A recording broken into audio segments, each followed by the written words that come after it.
रिलायंस का नतीजा सामने आया है। कमज़ोर ये भी है और यहाँ पे ही हम ये देख रहे हैं, मतलब मार्केट लीडर है। इसके नतीजों का असर जो है शेयर भावों पे आना अभी बचा हुआ है और इसलिए डर है सोमवार को लेकर के। क्या होगा सोमवार को रिलायंस में, और उसके चलते क्या हमें कंटिन्यूएशन दिखेगी पूरे मार्केट में भी, पूरे बाजार में? नी जर्क तो तय चीज है, नी जर्क रिएक्शन तो तय चीज है, रिलायंस का होना ही चाहिए। लेकिन लेकिन लेकिन कुछ है क्या इसमें?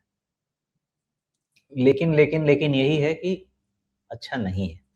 और आप यही रखिए, यही रखिए बस। हाँ, आपका जो लेटेस्ट डबल टॉप वाला पैटर्न है उसका करेक्शन अब तो सब इंसान, मतलब सब इंसान नहीं, जितने भी लोग हमारे साथ जुड़े हुए हैं वो तो अब मेरा दिमाग पढ़ना जानते ही होंगे, आधे कम से कम आधा, क्योंकि राजीव जी तो 90-100% पढ़ लेते हैं मेरा दिमाग। ये जो डबल टॉप का जो सेकेंड हाफ का करेक्शन है, इसका बॉटम फॉर्मेशन कहीं ना कहीं 1350 के आसपास तो होना चाहिए। वो वाला मिड लेवल भी आपका टूट गया है, तो नहीं राजीव जी, इधर में थोड़ा सा और ऊपर चले जाइए। हाँ, इसका बीच वाला पार्ट निकालिए, बीच में ये जो पूरा डबल टॉप फॉर्मेशन हुआ है फ्रॉम 2025 जहां से शुरू होता है, उसमें बीच में एक ट्रफ है 2025। हाँ, सेकेंड हाफ, हाँ, यहां से आप आगे बढ़ेंगे तो एक बीच में ट्रफ आएगा, वो ट्रफ का डाउन साइड, हाँ, ये है 1350 के आसपास। हमको जो पढ़ाया गया है वो यही पढ़ाया गया है कि अगर इतने लंबे पैटर्न का लो टूटे तो थोड़ा सावधान रहिए, क्योंकि फिर उसके बाद वो फुल रिट्रेसमेंट में जा सकता है। कारण क्या होगा वो तो आने वाला समय बताता है। और यही फायदा है मेरे साथ कि मुझे फंडामेंटल टेक्निकल, मतलब अब आप ये कह सकते हैं कि सब खिचड़ी कर लेते हो क्या, लेकिन सब चीज़ मैंने पढ़ा है, सब चीज़ समझता हूँ धीरे धीरे, तो इकोनॉमिक्स भी समझता हूँ, तो सबको मिला के दिखाता हूँ। अब ये आपकी इकोनॉमिक्स ये कह रही है कि रिफाइनिंग मार्जिन्स में प्रॉब्लम आने वाले समय में भी रहेगी, क्योंकि ऑयल अभी भी आप 105 ही ब्रेंट क्रूड है। ओके, कब नीचे आएगा और आएगा भी तो क्या 85 का बेस हो जाएगा, 90 का बेस हो जाएगा, भगवान के अलावा किसी को नहीं पता है जी, किसी को कुछ नहीं पता है। इसलिए आप ये ध्यान रखिए और इस ट्रेंड का बॉटम ध्यान रखिए, बस इन दो चीजों को ध्यान रखिए और वॉच कीजिए। जिस दिन ये ट्रेंड पलटेगा 1450 के ऊपर, हम कोशिश करेंगे इसको समझने की, otherwise will let it correct. जी, तो फिलहाल अभी इसमें करेक्शन का दौर बना रहेगा। ज़्यादा से ज़्यादा कितना डाउनसाइड देखते हैं आप इसमें? इसमें एक शब्द अब आपने कहा ये फुली पूरा रिट्रेस, तो क्या उसका मतलब आप ये 1100 के आसपास जो बॉटम बना है, आप फुली रिट्रेस का मतलब ये कह रहे हैं? हो सकता है, उसका कारण भी बताता हूँ, हर चीज कारण लेके चलते हैं ना हम। अब आप इसको 2020 से सीधा रिट्रेसमेंट लगा दीजिए टॉप का और देखिए क्या होता है। 2020 से तो 2020 से रिट्रेसमेंट ही, जी, हाँ, और उसका ओके, 38% रिट्रेसमेंट कहाँ आता है ये भी पढ़ लेते हैं। 1145 के आसपास। बस, तो वही ध्यान रखते हैं, आएगा नहीं आएगा सही समय पे बता दूंगा, उसकी चिंता ना करें, लेकिन चीजों को पढ़ने का तरीका समझें।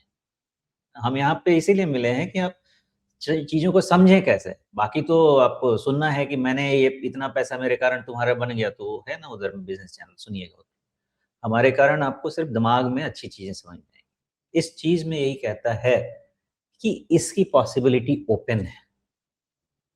अगर हो गया, मैं कहता हूं अगर अगर आपका 1150 1200 का रेंज हो गया, ये अगला बहुत अच्छा साइकिल के लिए रेडी होगा, बहुत अच्छे साइकिल के लिए। और मैंने कभी रिलायंस में आज तक इन्वेस्टमेंट नहीं किया है, शायद उस समय मैं इसके लिए भी सोचूं, क्योंकि ये पहली बार मुझे उतना अच्छा लगेगा।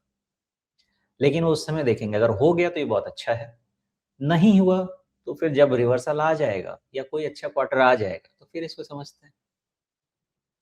जी, लेकिन अगर आप रिलायंस के इस पूरे चार्ट को थोड़ा-सा लंबे टाइम फ्रेम में देखते हैं, अ, तो अब इस तरह के टाइम फ्रेम में अगर आप देखें तो ऐसा लगता है कि ये 200 के आसपास से जो चला है, ये सिर्फ़ एक एबरेशन था, नहीं तो फिर एक सीधे-सीधे ट्रेंड लाइन की तरह से ही चला है। 200 का 2000, नहीं 1600 ही सही, 8 गुना हो गया लगभग। क्या ये एक बहुत बड़े बुल साइकिल के बाद एक बड़ा करेक्शन आना ज़रूरी था? आपको डेटा 94 से देखना पड़ेगा एंड इट इज़। इसने बुल रन के initial, mid and culmination phase तीनों को कवर कर लिया है।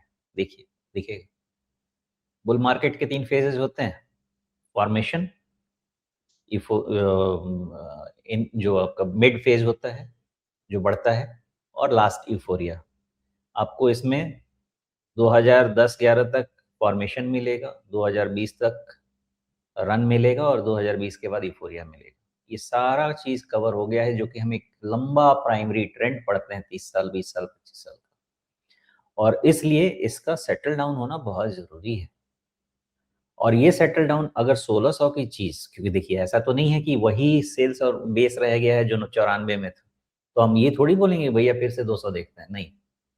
इसका एक रीज़नेबल हमको इवैल्यूएट करना है वैल्यूएशन, और वो रीज़नेबल आपका 1150 के आसपास फिर से हो जाएगा, और हो सकता है कि उस समय फिर ये लंबा कंसोलिडेशन में जाए, लेकिन जब होगा शुरू तो फिर आपका ये लंबा 10 साल 20 साल वाला ऐसा रन बनने के चांसेस रहेंगे, बिकॉज़ रिलायंस अपने आप को टोटली रीइन्वेंट कर रहा है।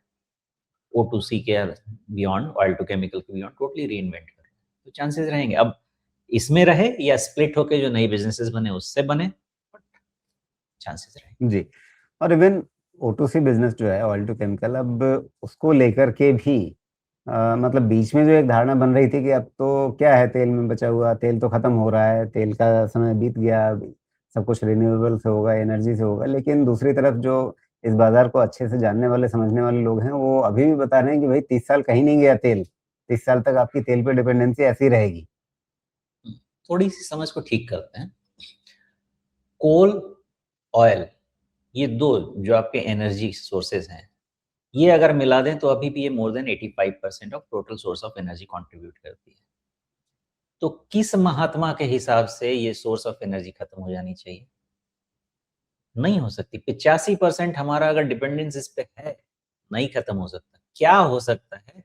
इसका यूटिलाइजेशन पीक हो सकता है, because there can be a potential transformation from fossil fuel and इस तरह के फ्यूल से आपका जो रिन्यूएबल्स है।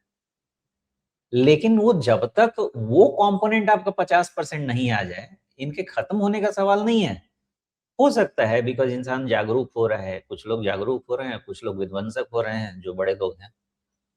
उस केस में आपका यूटिलाइजेशन पीक हो सकता है। क्यों? क्योंकि हम वहाँ से ट्रांसफ़ॉर्म कर सकते हैं रिन्यूएबल एनर्जी सोर्स में। खत्म नहीं हो सकता, वो गलत कंक्लूज़न है। पीक होना, जो कि एक डिस्कशन चल रहा है कि क्या जो मेन कंज्यूमर है चाइना, बाय द वे मैं एक और पॉइंट आपको बताता हूँ। जो अभी डिस्कशन चल रहा है कि चाइना जो मेजर कंज्यूमर है सोर्स ऑफ एनर्जी का, उसके यहाँ 27-28 में कंजम्पशन पीक हो सकता है, बिकॉज़ चाइना का transformation to the alternate energy has been much faster and at much they are much ahead of anyone on this earth. बहुत आगे हैं। ये यूएस तो खाली नॉइज़ है, एक्चुअल काम चाइना में हो रहा है।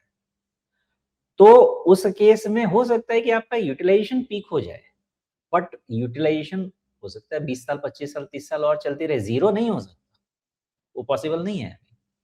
तो ये सोच की फ़र्क मुझे लगती है लोगों की, कि वो peak utilization and non utilization में फ़र्क नहीं कर पा रहे। That is my understanding.